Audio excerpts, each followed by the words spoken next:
Hey there, welcome back. So, my name is Steve, and I'm making a racing game if you're new.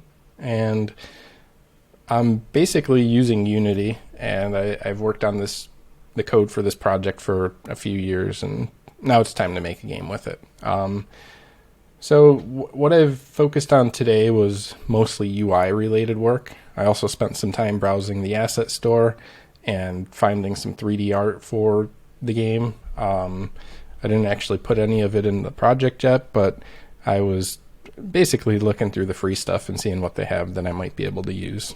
And also just finding some paid assets that I might purchase. I also picked up a UI pack. I'm going to show you some of the elements that I grabbed from that. I went and found a couple fonts. I have this graffiti font. You could see that I used it for the logo. Give it a little bit more style. And I also have a regular font for the regular text. So what I did was I went to 1001fonts.com, and they have commercially usable fonts here. I still need to check out the details a little bit more. I think the only caveat is you can't embed the font file inside of your application. I'm using TextMesh Pro, which creates font atlases and a font asset inside of Unity that is based on an actual true type font. So it basically it generates its own atlas. I don't think that it actually embeds the original font into the TextMesh Pro asset at all. But yeah, I just need to clarify that a little bit more. So anyway, I found two fonts. I found the graffiti font and the regular text font. And I created a little bit of a logo. We can see I also created this sprite that is behind the logo. And that's basically supposed to be like a city. So this is a sketch from a long time ago. I used to be into graffiti. I guess I was a tagger. My friends were more so taggers than I was. They were really, really good at what they did. I was okay. So this was the texture that I created. And like I said, this was the image that inspired me. So those blue buildings in the back, that's basically supposed to be Chicago. I'm from Chicago. And, you know, I just grew up in the inner city, and my friends were taggers, and it was cool. So that's what I did. And this was something I did on probably one of my lunch breaks at one point when I was younger, probably about 20 years ago. So I created this little background piece and just brought it into Unity as a sprite. And I feel like it adds a little bit more style to the graffiti. It gives it like... It basically like puts the graffiti on a canvas and makes it look cool. So I'm not in love with this logo. I think I could do a lot better. And actually, I'd like to draw my own logo at some point.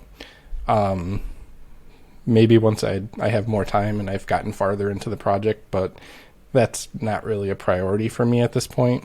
So when I was younger, I used to draw all the time.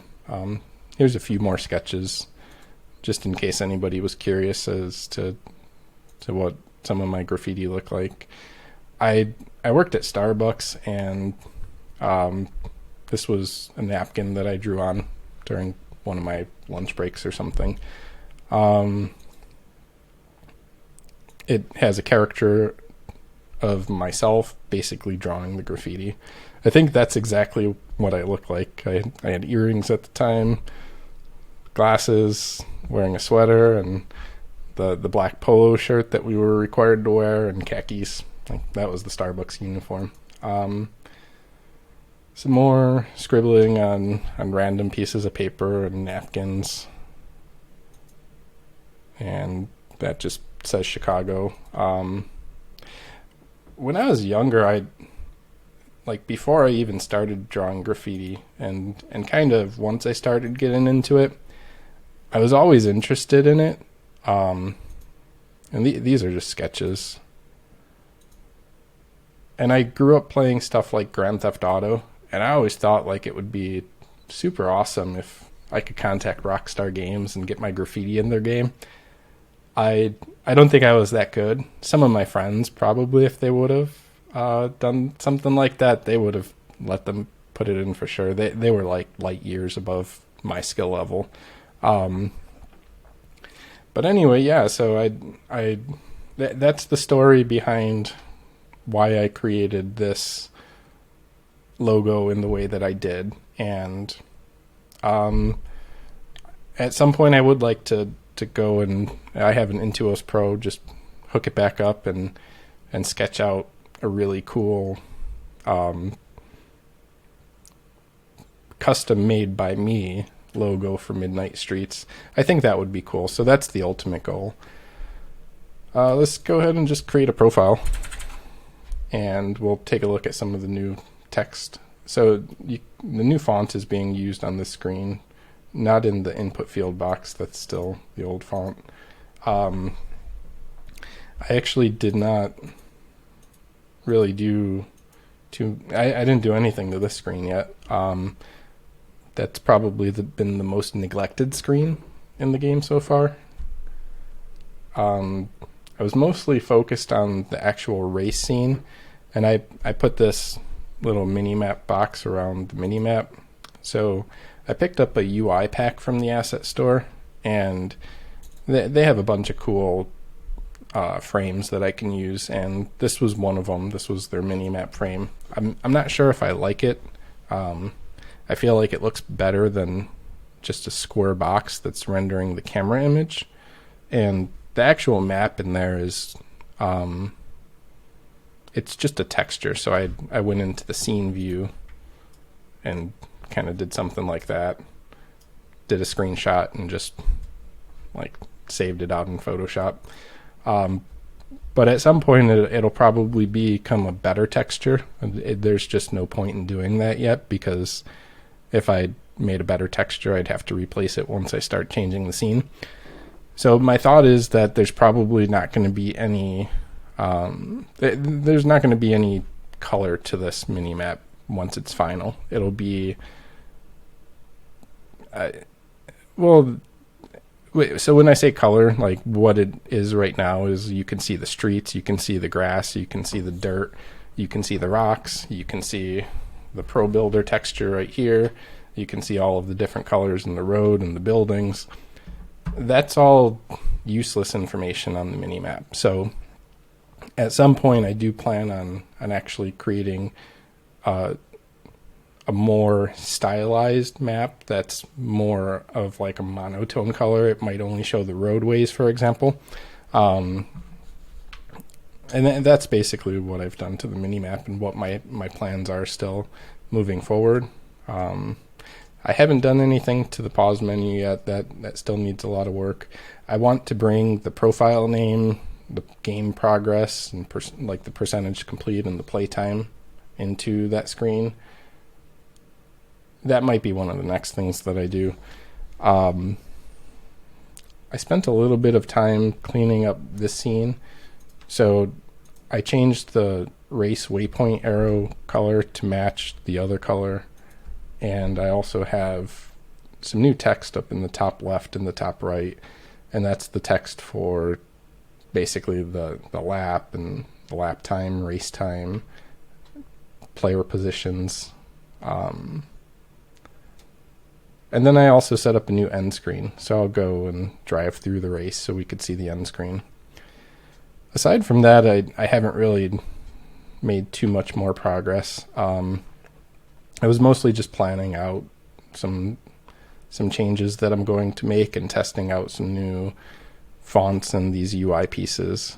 So I want to go through and change more of them over time. Another thing that I want to do is set up some AI traffic in the scene.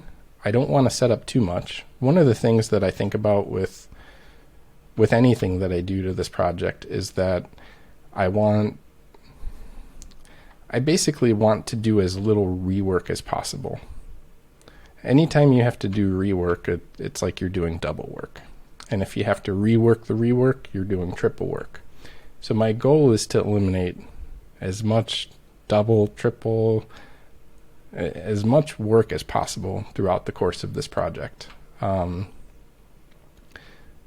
Mostly so I'm just continuously making progress. But one of the things is that I need to do is get the AI traffic system to be more optimized. So I'd like to have the ability to zoom out a bit and maybe do aerial views. And with those aerial views, I don't want to cull out all of the... Basically, I don't want to hide the vehicles. I want to be able to like zoom out and see hundreds of vehicles driving around. So I'm going to look into the ECS system a little bit and see what kind of optimizations I can make to the traffic system and try to improve those. Just basically, but at the same time, I don't want to have to rebuild traffic. So I have a feeling all of these roads are going to change, so I don't want to set up traffic and then have to set it up again because I changed the roads. So that being said, I'm probably just going to toss some placeholder traffic in here anyway, because I do need to optimize it, and it would be cool to see some traffic on this first event, just so I can get an idea of what the game is starting to feel like. And I think that'll bring the overall interest level for the scene and the experience up a lot. So this is the final standing screen. I'm not sure if I like it or not, but it does look way better than the placeholder stuff I had in here before. I'll go ahead and finish this and go back to the open world. But at this point, like that's basically the work that I've done over the last day. Yeah, thanks for checking it out. I'll see you in the next video.